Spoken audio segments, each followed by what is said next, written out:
Life is so scary and so confusing. I wish things could be more clear. There is nothing scary about life. If you are not attached to results, you mean if you don't want anything. That's right. Choose, but don't want. That's easy for people who don't have anybody depending on them.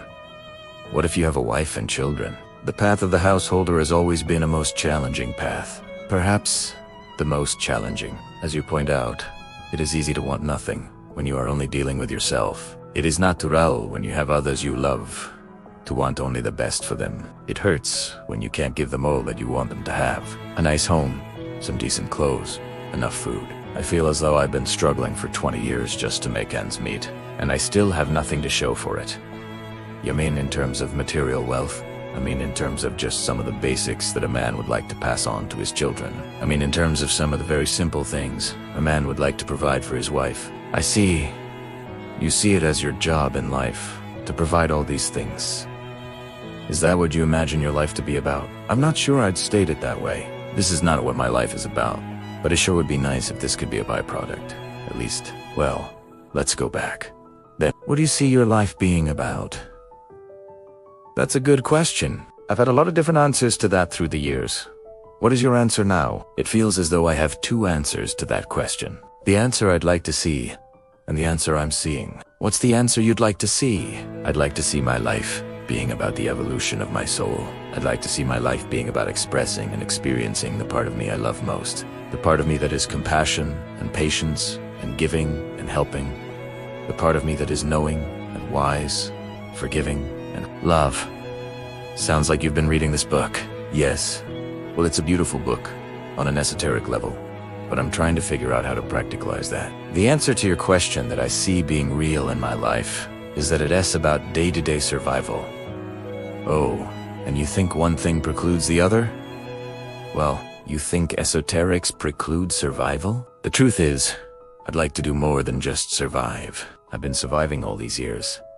I notice I'm still here, but I'd like the struggle for survival to end. I see that just getting by from day to day is still a struggle. I'd like to do more than just survive. I'd like to prosper.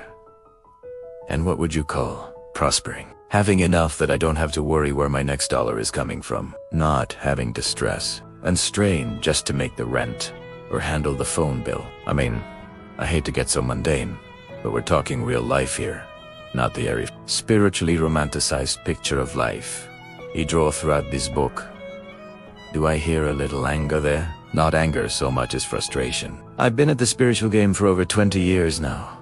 And look where it's gotten me. One paycheck away from the poorhouse, and now I've just lost my job, and it looks like the cash flow has stopped again.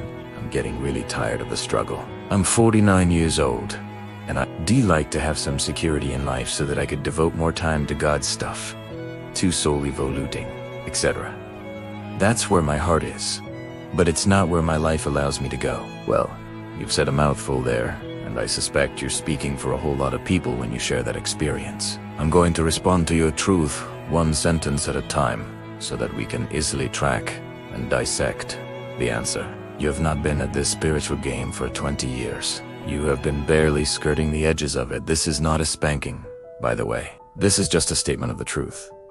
I'll concede that for 2 decades, you have been looking at it, flirting with it, experimenting now and then. But I haven't felt your truest commitment to the game until just recently. Let's be clear that being at the spiritual game means dedicating your whole mind, your whole body, your whole soul to the process of creating self in the image and likeness of God. This is the process of self-realization, about which Eastern mystics have written. It is the process of salvation to which much Western theology has devoted itself. This is a day-to-day, hour-to-hour, moment-to-moment act of supreme consciousness. It is a choosing and a re-choosing every instant. It is ongoing creation. Conscious creation. Creation with a purpose. It is using the tools of creation we have discussed and using them with awareness and sublime intention that is playing this spiritual game. Now, how long have you been at this? I haven't even begun. Don't go from one extreme to the other, and don't be so hard on yourself. You have been dedicated to this process, and you actually engaged in it more than you will give yourself credit for. But you haven't been doing so for 20 years. Anything close to that. Yet the truth is, How long you have been engaged in it is not important. Are you engaged in it now? That's all that matters. Let's move on with your statement. You, Oscuzisto, look where it's gotten you. And you describe yourself as being one step away from the poorhouse. I look at you and see a quite different thing.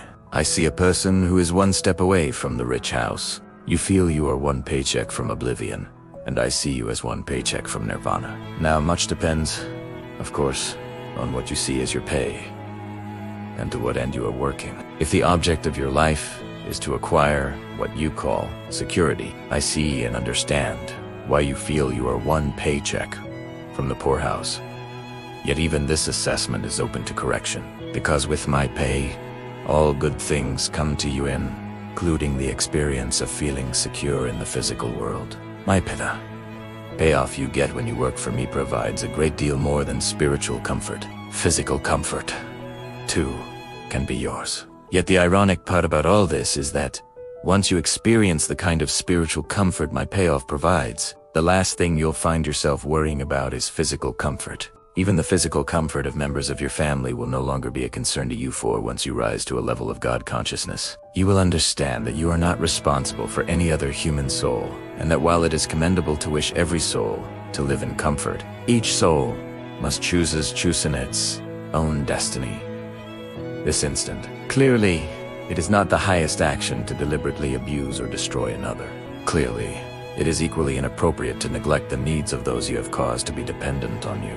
Your job is to render them independent, to teach them as quickly and completely as possible how to get along without you. For you are no blessing to them so long as they need you to survive, but bless them truly only in the moment they realize you are unnecessary. In the same sense, God's greatest moment is the moment you realize you need no God. I know, this is the antithesis of everything you've ever been taught. Yet, your teachers have told you of an angry God, a jealous God, a God who needs to be needed. And that is not a God at all, but a neurotic substitute for that which would be a deity.